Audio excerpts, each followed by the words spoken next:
Good afternoon बच्चों, आपका स्वागत है आपके अपने यूट्यूब चैनल गौतम सर में। और आज फिर हाजिर हैं एक नए प्रैक्टिस सेट के साथ। आज के प्रैक्टिस सेट में आपको 100 क्वेश्चन सॉल्व कराए जाएंगे, जिसमें आपके फिजिक्स, केमिस्ट्री, बायो और नर्सिंग एप्टीट्यूड के क्वेश्चन होंगे। और इधर लगातार मैं आपकी तैयारी करा रहा हूं। और आपको जैसा पता है कि 21 मई को जो है अटल बिहारी वाजपेयी मेडिकल यूनिवर्सिटी की तरफ से सीनेट का एग्ज़ाम होगा। और उस एग्ज़ाम में जिन बच्चों के अच्छे नंबर होंगे उन्हीं को सरकारी कॉलेज मिलेगा। और अगर आपको सरकारी कॉलेज मिल जाता है तो मानकर चलिए कि 50,000 में आपको चारों साल की जो फीस होगी उसकी भरपाई हो जाएगी। और अगर आपके अच्छे नंबर नहीं आते हैं तो मानकर चलिए सबसे मिनिमम जो मैं प्राइस बता रहा हूँ 1 लाख रुपए पर ईयर आपका बैठेगा। और एक मोटी मोटा जान लीजिए कि 4 साल में लगभग आपके 5 लाख रुपए बैठ जाएंगे। तो इससे बढ़िया है, अभी कुछ बिगड़ा नहीं है और निश्चित तैयारी करते रहना है। अभी हमारे पास काफ़ी दिन है। काफ़ी दिन कहने का मतलब ये है कि आज 6 अप्रैल है और 6 अप्रैल की अगर बात करूँ मैं तो 24 दिन इस महीने में है और 20 दिन उस महीने में है। तो 24 और 20 टोटल 44 यानी 44 दिन शेष हैं। और अगर मेरे YouTube चैनल से आप जुड़े रहेंगे इन 44 दिनों तक तो मेरी कोशिश रहेगी हमेशा प्रैक्टिस कराने की और हमेशा मैं तैयारी कराऊंगा, क्योंकि अब सिर्फ प्रैक्टिस ही करना रह गया है।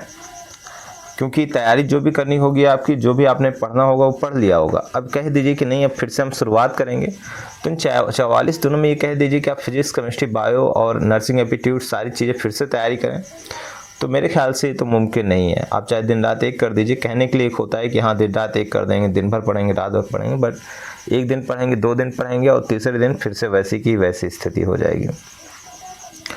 तो ऐसी स्थिति में सिर्फ प्रैक्टिस करना ही बेटर होगा।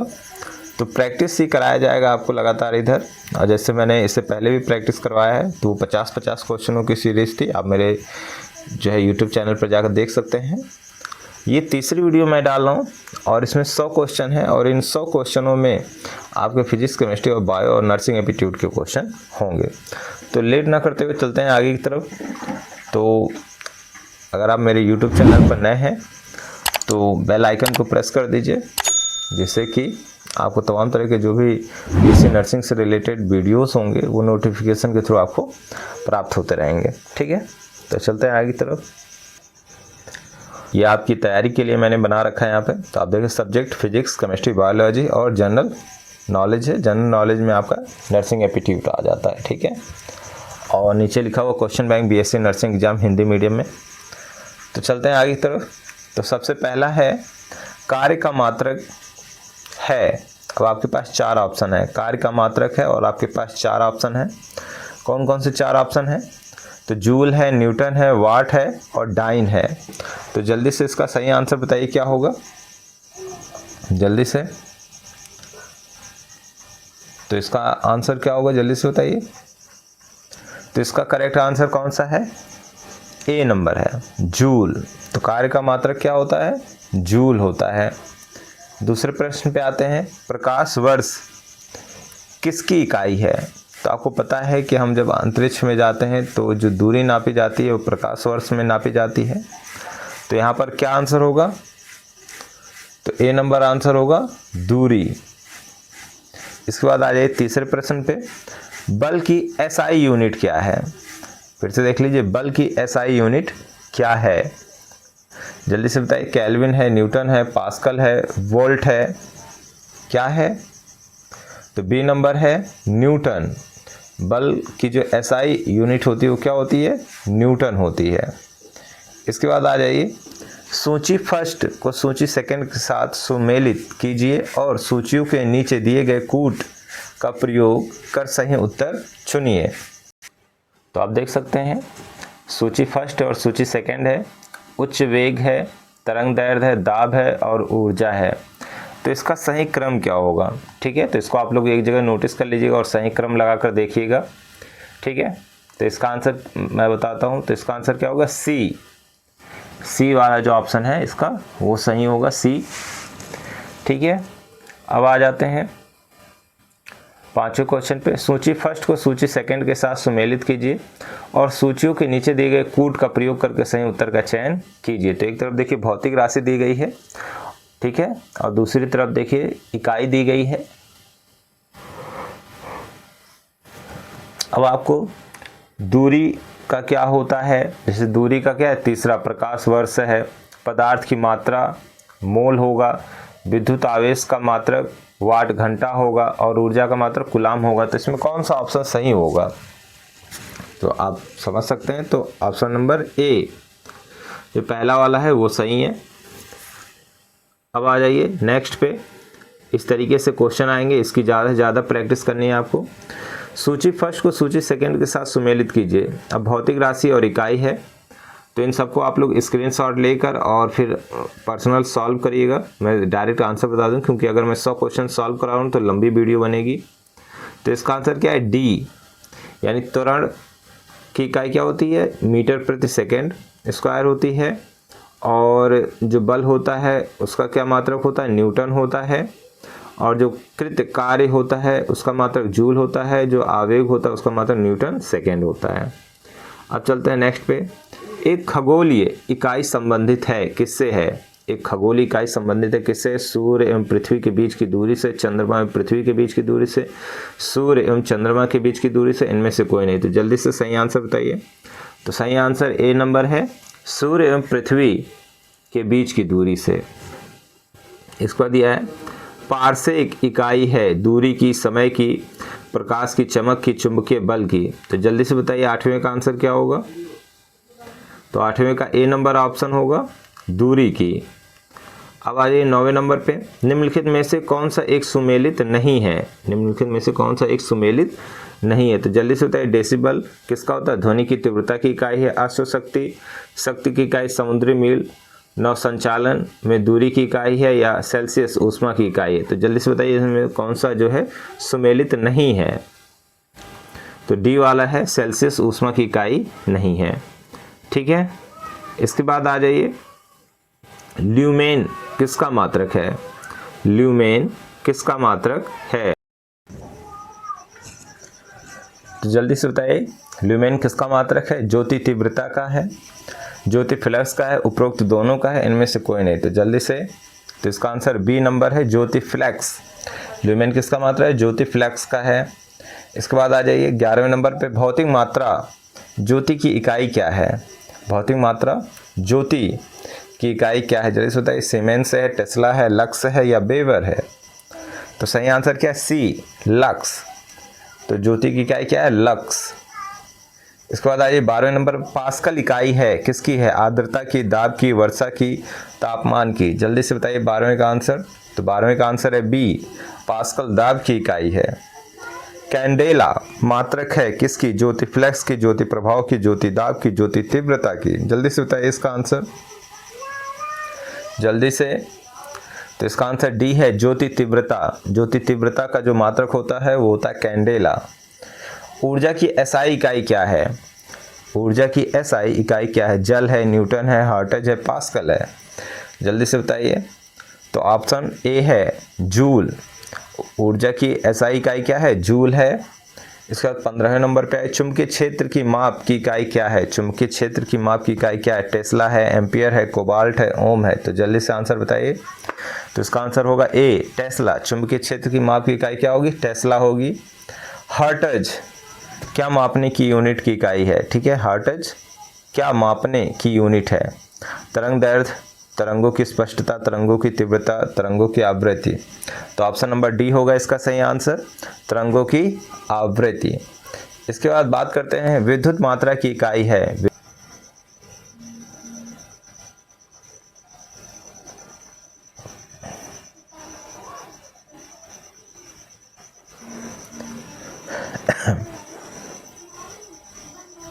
अब देख लीजिए विद्युत मात्रा की इकाई है क्या है, एम्पियर है, ओम है, वोल्ट है, कूलाम है। तो जल्दी से बताइए। तो ए ऑप्शन है, विद्युत मात्रा की इकाई कौन होती है, एम्पियर होती है। फिर 18वें पाइए, एसआई पद्धति में लेंस की शक्ति की इकाई क्या होती है? वाट है, डायोप्टर है, ऑप्टर है, मीटर है, जल्दी से बताइए। तो बी नंबर ऑप्शन सही होगा। यहाँ पर क्या है? डायोप्टर है। एसआई पद्धति में लेंस की शक्ति की इकाई क्या होती है? डायोप्टर होती है। ध्वनि की तीव्रता मापने की इकाई क्या है? ध्वनि की तीव्रता को किससे मापते हैं? बताइए। कैंडेला से, एम्पियर से, समुद्री मील से? तो सही आंसर क्या है? डी, डेसिबल में।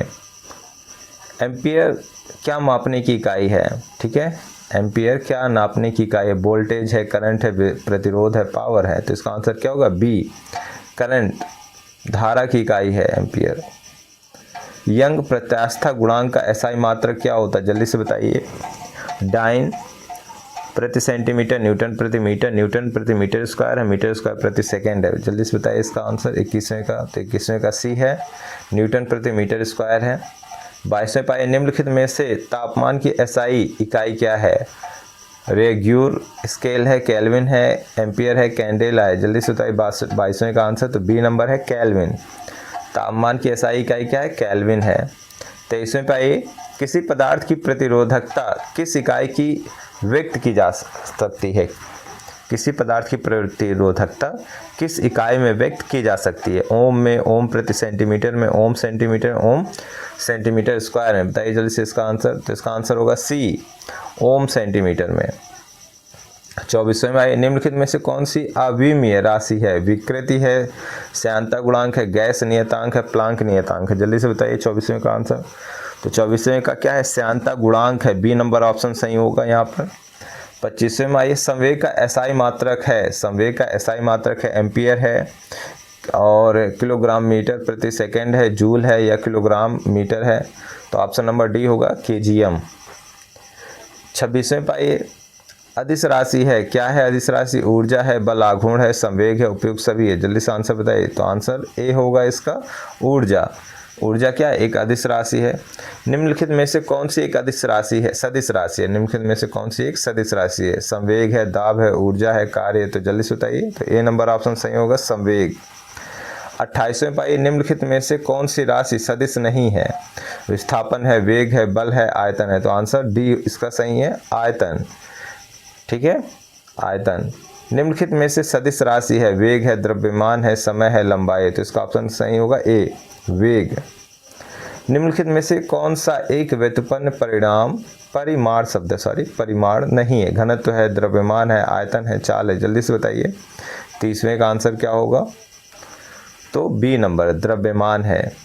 एक ही प्रकार का परमाणु निम्न में से किस में मिलता है? खनिज यौगिक में, खनिज मिश्रण में, प्राकृतिक तत्व में, उपयुक्त में से कोई नहीं? तो जल्दी से, अब यहाँ से केमिस्ट्री स्टार्ट हो गई है।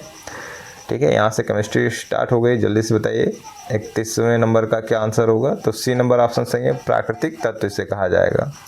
2 या 2 से अधिक तत्वों के मात्रा के विचार से एक निश्चित अनुपात में संयोग करने से बना पदार्थ क्या कहलाता है? तत्व कहलाता है, यौगिक कहलाता है, मिश्रण कहलाता है, ठोस कहलाता है? तो आंसर नंबर इसका होगा बी, यौगिक कहलाता है। 2 या 2 से अधिक शुद्ध पदार्थों को किसी भी अनुपात में मिला देने से बनता है, क्या बनता है भाई? तत्व बनता है, यौगिक बनता है, मिश्रण बनता है, गैस बनता है? जल्दी से बताइए। तो ऑप्शन नंबर सी सही होगा, मिश्रण। ठीक है, तो 33वें का आंसर क्या होगा? सी। ऐसे तत्व जिनमें धातु और अधातु दोनों के गुण पाए जाते हैं क्या कहलाते हैं? आदर्श धातु कहलाते हैं, उपधातु कहलाते हैं, मिश्र धातु कहलाते हैं, धातुमल कहलाते हैं? जल्दी से आंसर बताइए इसका। तो इसका आंसर होगा बी, उपधातु कहलाते हैं, जिसमें धातु और अधातु दोनों के गुण पाए जाते हैं, जैसे जर्मेनियम और एंटीमनी। निम्नलिखित में से कौन धातु होते हुए भी विद्युत का कुचालक है? टीन है, कॉपर है, लेड है, निकेल है? जल्दी से बताइए। तो आंसर नंबर सी होगा, लेड। जो धातु होते हुए भी विद्युत का क्या है? कुचालक है। निम्नलिखित में किस अधातु में धात्विक चमक पाई जाती है? बहुत आसान आंसर है ये। ग्रेफाइट है, आयोडीन है, उपरोक्त दोनों में इनमें से कोई नहीं? तो आपको पता है कि दोनों में चमक पाई जाती है। ग्रेफाइट का मतलब पेंसिल की नोक, और आयोडीन मतलब जो नमक होता है, दोनों में देखिए चमक पाई जाती है। तो उपरोक्त दोनों, सी आंसर सही होना चाहिए। तो सी आंसर सही है इसका। निम्नलिखित में से कौन सा एक उपधातु? तांबा है, जर्मेनियम है, एल्युमिनियम है, जस्ता है? तो सिंपल सी चीज़ है, बी नंबर ऑप्शन, जर्मेनियम। निम्नलिखित में से कौन सा तत्व एक उपधातु है? टीन है, बिस्मथ है, फास्फोरस है, सिलिकॉन है? तो आंसर नंबर डी सही है, सिलिकॉन। जल एक यौगिक है क्योंकि यह ठोस, द्रव, गैस तीनों अवस्थाओं में पाया जाता है। इनमें हाइड्रोजन एवं ऑक्सीजन होती है। इनमें रासायनिक बंधों से जुड़े हुए दो भिन्न तत्व होते हैं। यह रासायनिक जो है साधनों द्वारा दो सरल पदार्थों में तोड़ा जा सकता है। जल्दी से इसका आंसर बताइए। तो आंसर नंबर सी होगा इसका, कि इसमें रासायनिक बंधों से जुड़े हुए दो भिन्न तत्व होते हैं। अब यहाँ सूची वाला आ गया, तो सूची वाले की आप ज़्यादा प्रैक्टिस करिएगा। सूची फर्स्ट तथा सूची सेकंड को सुमेलित कीजिए तथा नीचे दिए गए कूट से सही उत्तर चुनिए। तो हीरा क्या है? कार्बन है। संगमरमर क्या है? जल्दी से बताइए। कैल्शियम है। रेत क्या है? सिलिकॉन है। और मणिक क्या है? एल्यूमिनियम है। तो देखिए ऐसे ही मैंने आपको आंसर बता दिया। तो पहले का यानी 4 से शुरू हो रहा है, तो आप देख रहे हैं ऑप्शन में आपके 4 से जो है 2 ही वाले शुरू हो रहे हैं। ठीक है, तो पहले का अगर चौथा हो रहा है और संगमरमर का क्या हो रहा है? कैल्शियम। तो पहले का चौथा और दूसरा, तो 4 के बाद 1, यानी ऑप्शन नंबर बी सही होना चाहिए। तो ऑप्शन नंबर बी देखिए सही है यहाँ पर। निम्नलिखित में से किस पदार्थ में ऑक्सीजन नहीं है? सीमेंट, रेत, मिट्टी का तेल, कांच। जल्दी से इसका आंसर बताइए। कह रहा है कि ऑक्सीजन नहीं है, तो सी वाला सही है। मिट्टी का तेल जो होता है उसमें ऑक्सीजन नहीं होता है। कौन सा पदार्थ प्रकृति में 3 अवस्थाओं यानी ठोस, द्रव, गैस में पाया जाता है? जल है, H2O2 है। H2O2 को क्या कहते हैं? जल्दी से बताइए H2O2 को क्या कहते हैं? कमेंट बॉक्स में बताइए H2O2 को क्या कहते हैं। NH3 क्या है? अमोनिया है। SO2 क्या है? सल्फर डाइऑक्साइड है। तो इसका आंसर बताइए कि जो तीनों अवस्थाओं में पाया जाता है। तो सिंपल चीज़ है भाई, जल, ठोस, द्रव, गैस तीनों अवस्थाओं में पाया जाता है। H2O। स्टेनलेस स्टील एक मिश्र धातु है, जबकि वायु है एक क्या? वायु एक क्या है? ए नंबर मिश्रण है। कई गैसों का क्या है? मिश्रण है। निम्नलिखित में से कौन ना तो तत्व है और ना ही यौगिक है? बताइए, निम्नलिखित में से कौन सा ना तो तत्व है और ना ही यौगिक है? वायु, जल, पारा, नमक। जल्दी से बताइए। तो आंसर नंबर ए, वायु। दिया पदार्थ की चतुर्थ अवस्था क्या है? तो पदार्थ की चतुर्थ अवस्था, तो आपने ठोस भी पढ़ लिया, तरल भी पढ़ लिया, गैस भी पढ़ लिया, सिंपल चीज प्लाज्मा। तो पदार्थ की चतुर्थ अवस्था क्या है? ठोस, द्रव, गैस के अलावा क्या है? प्लाज्मा है। तो आंसर नंबर सी सही है। निम्नलिखित में से कौन एक यौगिक है? निम्नलिखित में से कौन एक यौगिक है? स्टील है, पीतल है, रेत है, हीरा है। जल्दी से आंसर बताइए इसका। तो आंसर नंबर सी होगा, रेत। रेत क्या है? एक यौगिक है। दिया विरंजक चूर्ण जिसे ब्लीचिंग पाउडर कहा जाता है, क्या है? तत्व है, यौगिक है, मिश्रण है, अपरूप है। तो आंसर नंबर बी होगा इसका, यौगिक है। निम्नलिखित में से कौन सा एक मिश्रण नहीं है? ग्रेफाइट, कांच, पीतल, इस्पात। कह रहा मिश्रण नहीं है। तो आंसर नंबर ए के साथ जाइए, ग्रेफाइट, जिसे ओनली फॉर सी से प्रदर्शित करते हैं। बारूद होता है तत्व, यौगिक, मिश्रण, तरल। बताइए, बारूद भाई कई चीज़ों से मिलकर बना होता है ना, तो क्या होगा? तो सी नंबर ऑप्शन सही होगा, मिश्रण होता है। कोयला है, तत्व है, यौगिक है, मिश्रण है, तरल है। तो कोयले को सी से प्रदर्शित किया जाता है, यानी कि क्या है ये? ए नंबर तत्व है। विश्व का प्रत्येक पदार्थ अत्यंत सूक्ष्म कणों से मिलकर बना है, यह सर्वप्रथम किसने कहा? डाल्टन ने, कणाद ने, रदरफोर्ड ने, एवोगैड्रो ने। तो भाई एवोगैड्रो ने कणाद ने सबसे पहले कहा था, बाद में डाल्टन ने परमाणु मॉडल प्रस्तुत किया था। तो इसमें बी नंबर ऑप्शन सही होगा, कणाद ने कहा था। निम्नलिखित में से यौगिक कौन सा है? पारा है, ओजोन है, वायु है, अमोनिया है।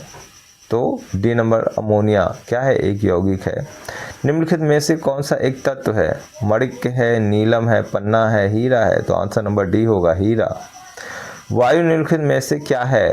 तत्व है, यौगिक है, मिश्रण है, तरल है। तो सिंपल चीज़ है, मिश्रण होगा। सी नंबर ऑप्शन सही है।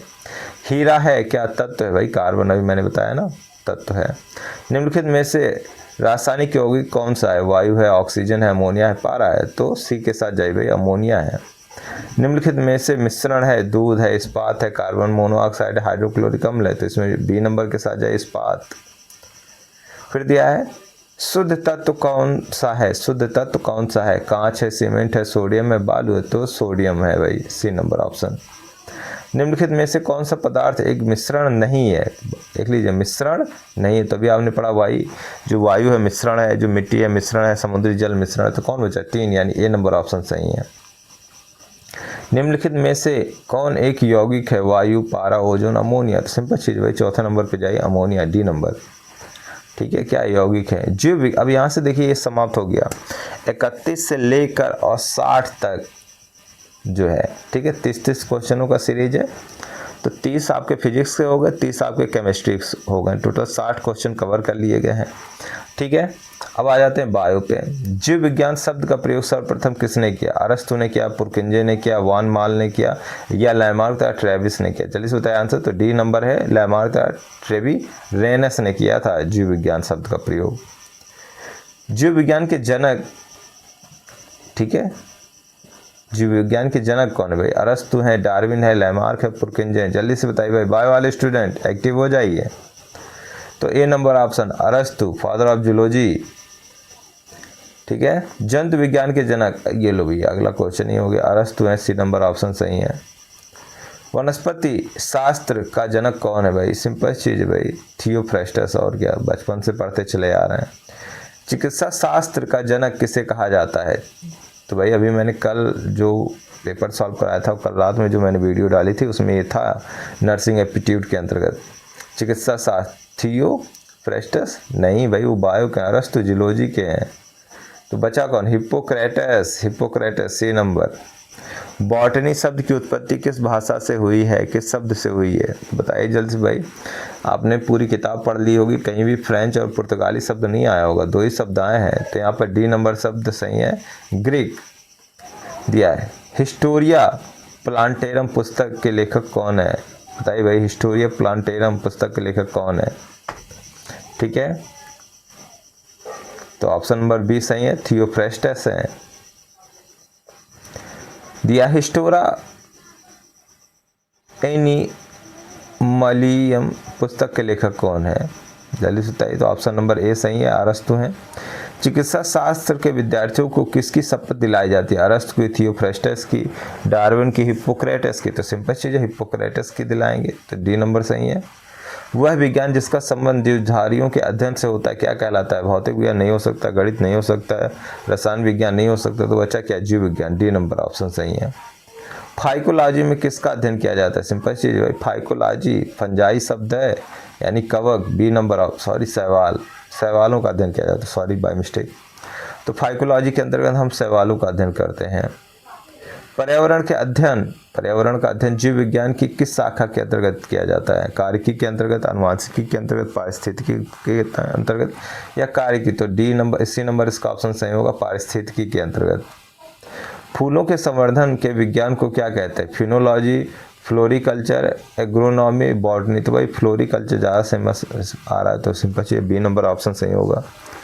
डेंड्रोलॉजी का संबंध है, डेंड्रोलॉजी का संबंध है पुष्पों के अध्ययन से, वृक्षों के अध्ययन से, झाड़ियों के अध्ययन से, पौधों के अध्ययन से? तो सी नंबर सही है, झाड़ियों के अध्ययन से। अधोलिखित में कौन सा प्रोकैरियोटिक है? प्रोटिस्टा है, एगेरिस है, न्यूरोस्पोरा है, एसरीकिया जीवाणु? तो जल्दी से आइए, चौथे नंबर पे एसरीकिया जीवाणु है, जो कि एक प्रकार का क्या, प्रोकैरियोटिक है। जीवाश्म वनस्पति विज्ञान में अध्ययन किया जाता है किसका? अस्थियों का, जीवाश्मों का, प्राइमेट्स का, पक्षियों का? ऑप्शन नंबर बी सही होगा, जीवाश्मों का। वनस्पतिक संवर्धन से संबंधित विज्ञान की शाखा को कहते हैं? वनस्पति संवर्धन, फ्लोरिकल्चर, एग्रीकल्चर, ओलेरीकल्चर और हॉर्टिकल्चर? तो ऑप्शन नंबर डी सही होगा, हॉर्टिकल्चर होगा। जीवों एवं वातावरण के अंतर अपक्रिया से संबंधित जीव विज्ञान की शाखा क्या कहलाती है? पादप भूगोल कहलाती, पारिस्थितिकी कहलाती, कार्यकी कहलाती, आनुवंशिकी कहलाती? तो ऑप्शन नंबर बी सही है, पारिस्थितिकी कहलाती है। 79 पे आ जाइए। वनस्पति विज्ञान की वह शाखा जिसमें शैवालों का अध्ययन किया जाता है क्या कहलाता है भाई? फाइकोलॉजी कहलाता है, सी नंबर ऑप्शन सही है। सिल्वीकल्चर वनस्पति विज्ञान की वह शाखा जिसमें वर्ण होता है किसका? शैवालों के संवर्धन का होता है, वन के विकास के होते हैं, या सिलिसिफाइड पादपों का होता है, या कवकों के संवर्धन में होता है? तो आंसर इसका सही है बी, वनों के विकास के। अब दिया है स्पर्मोलॉजी में किसका अध्ययन होता है? स्पर्मोलॉजी में किसका अध्ययन होता है भाई? बीज, पत्ती, फल, परागकण? तो ऑप्शन नंबर ए सही होगा, बीज। एग्रोस्टोलॉजी, एग्रोस्टोलॉजी में अध्ययन होता है किसका? तेल बीजों का होता है, फसलों का होता है, घास का होता है, या फलों का होता है? तो ऑप्शन नंबर सी सही है, घासों का। पेडोलॉजी में अध्ययन किया जाता है क्या? पादप रोगों का, भूमि का, प्रदूषण का, चट्टानों का? तो जल्दी से आंसर बताइए। तो बी नंबर सही है इसका, भूमि का। आनुवांशिकता एवं विभिन्नता के बारे में जानकारी देने वाली वनस्पति विज्ञान की शाखा को कहते हैं भूवनस्पति वैज्ञानिक, सेरिकल्चर, आनुवांशिकी या उद्विकास। तो ऑप्शन नंबर इसमें सी सही है, आनुवांशिकी। 85 पे आइए, पौधों को नाम देने वाला विज्ञान क्या कहलाता है? सिंपल चीज भाई, जल्दी से बताइए। डी नंबर वर्गीकी कहलाता है, क्लासिफिकेशन, जिसकी खोज किसने की थी? बताइए जल्दी से। इसका जो वैज्ञानिक है जिसने इसके बारे में बताया, उसका जो नाम है कमेंट बॉक्स में लिखिए। इसके बाद देखिए, फलों का अध्ययन किया जाता है, किसमें किया जाता है भाई? Spermology, anthology, pedology, pomology. तो सिंपल चीज़ है, डी नंबर पे चले जाइए, पोमोलॉजी में। परागकणों का अध्ययन कहलाता है पोमोलॉजी, पैलिनोलॉजी, फाइकोलॉजी, माइकोलॉजी। तो ऑप्शन नंबर बी सही है, पैलिनोलॉजी में। इसके बाद संसार के पौधों के वितरण का अध्ययन कहलाता है फाइटोजियोग्राफी, वन की, एक्सोबायोलॉजी और एंथोबॉटनी कहलाता है। तो ऑप्शन नंबर ए सही है, फाइटोजियोग्राफी कहलाता है। 89 पे आ जाते हैं, साग सब्जी उत्पन्न करने वाले पौधों का अध्ययन कहलाता है ऑलेरिकल्चर, सेरिकल्चर, सिल्वीकल्चर और पीसीकल्चर। जल्दी से बताइए। तो ऑप्शन नंबर ए सही है, ऑलेरिकल्चर। वार्षिक वलयों का अध्ययन कहलाता है डेंड्रोलॉजी, डेंड्रोक्रोनोलॉजी, एग्रोनॉमी और हॉर्टिकल्चर। तो आंसर नंबर बी सही है, डेंड्रोक्रोनोलॉजी। इसका डाटा को सूचना में प्रोसेस करने के लिए इस उपकरण की सहायता पड़ती है और इसमें इंटीग्रेटेड सर्किट होते हैं। कौन है? हार्ड डिस्क है, रैम है, रोम है, सीपीयू है, इनमें से कोई नहीं। तो ऑप्शन नंबर इसमें सी सही है, जो है सीपीयू। 92 पे आ जाइए, अमृता देवी स्मृति पुरस्कार किसके लिए दिया जाता है? तो सिंपल चीज़ है, वृक्षारोपण में श्रेष्ठ प्रयास के लिए, वन सुरक्षा पर श्रेष्ठ साहित्य, उद्यानों का सौंदर्यीकरण, वन एवं वन्य जीवों की सुरक्षा के लिए। तो डी नंबर ऑप्शन सही होगा इसमें, बी नंबर दे रखा है इसमें, वन सुरक्षा पर श्रेष्ठ साहित्य। निम्नलिखित में से किसने स्वयं को हिंदुस्तान का तोता कहा है? मलिक मोहम्मद जैसी ने कहा, रस खान ने कहा है, अमीर खुसरो ने कहा है, अमीर हसन ने कहा है। तो इसका आंसर क्या होगा? जल्दी से बताइए। तो इसका आंसर होगा सी नंबर, अमीर खुसरो ने कहा है। भूटान का राष्ट्रीय खेल कौन सा है? बैडमिंटन, बास्केटबॉल, फुटबॉल है, तीरंदाज है। तो ऑप्शन नंबर डी सही है, तीरंदाज। फुटबॉल, जो भूटान देश है उसका जो राष्ट्र खेल है वो क्या है? तीरंदाजी है। इसके बाद ये हड़प्पा सभ्यता का सर्वाधिक मान्यता प्राप्त काल है हड़प्पा, याद रखिएगा। तो ऑप्शन नंबर बी के साथ जाइए, 2500 ईस्वी से 1750 ईस्वी पूर्व। निम्नलिखित में से कौन सा औद्योगिक अस्वस्थता का तत्कालिक संकेत नहीं है? तो लाभ में कमी है, श्रमिक अशांति है, बाजार का संकुचन है या बाजार मांग की कमी है। तो जल्दी से इसका आंसर होता है, तो ए नंबर से है, लाभ में कमी। भारत की संविधान सभा का गठन कब हुआ था? 1946 में, 1947 में, 1948 में, 1950 में। तो डी नंबर, ए नंबर ऑप्शन सही है, 1946 में। भारत में राष्ट्रीय सेवा योजना के अंतर्गत कौन सा कार्यक्रम शुरू किया गया है? स्वच्छ भारत अभियान, कोविड-19 जागरूकता अभियान, सेवा योजना अभियान और नारी सुरक्षा। तो जल्दी से बताइए इसका आंसर कौन होगा? तो बी नंबर है, कोविड-19 जो है जागरूकता अभियान। दिया भारत में किस संगठन के साथ अपने चंद्र मिशन के तहत सहयोग बढ़ाया है? तो नासा है, इसका यूरोपीय अंतरिक्ष एजेंसी है, रूस की रोसकॉम्सोस है, चीन की अंतरिक्ष एजेंसी है। तो जल्दी से इसका आंसर बताइए। तो इसका आंसर होगा बी नंबर, यूरोपीय अंतरिक्ष एजेंसी है। इसके बाद 100 नंबर पे आ जाते हैं, 100, ये लास्ट क्वेश्चन है इस पेपर का। भारत सरकार ने आत्मनिर्भर भारत अभियान के तहत किस किस योजना की शुरुआत की है? तो प्रधानमंत्री किसान सम्मान निधि योजना, प्रधानमंत्री Awas Yojana, make in India योजना, उन्नत भारत योजना। तो यहाँ पे सी नंबर ऑप्शन सही है। तो ये रही आज की वीडियो। कैसी रही आप आज की वीडियो? लाइक करिए, कमेंट करिए और शेयर भी करिएगा अधिक से अधिक, जिससे अन्य बच्चों की भी तैयारी हो सके। ठीक है, तो बस आज के लिए इतना ही। इसी के साथ जय हिंद, जय भारत, गुड बाय, अपना ख्याल रखिए।